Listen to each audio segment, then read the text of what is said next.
Hi guys! Finally dumating na ang aking ATM card with Maya. 8 days din nang tinagal bago dumating to sa akin ha, kasi nasa Cavite po ako ngayon. So, i-open natin. Ito yung una yung makikita. So, glossy paper siya na medyo matigas. And then yung first page, manipis na papel. Then second page, andun po yung aking card.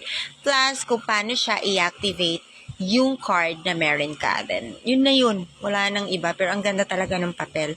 Na-maintain nila yung color or theme nung Maya card natin.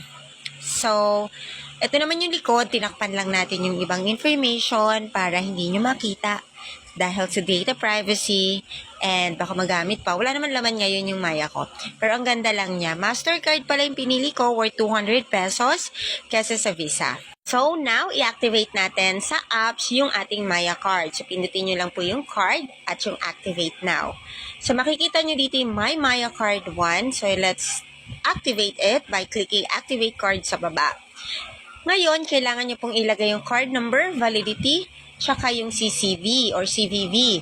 So, makikita po yun sa likod ng card. So, once na type nyo, isaset nyo na po yung 6-digit card PIN. Ito po yung gagamitin natin para mag-withdraw sa ATM machine. So, once na napindot nyo na yung next, i-confirm ulit niya kung ito ba talaga or magmamatch yung PIN na napili mo.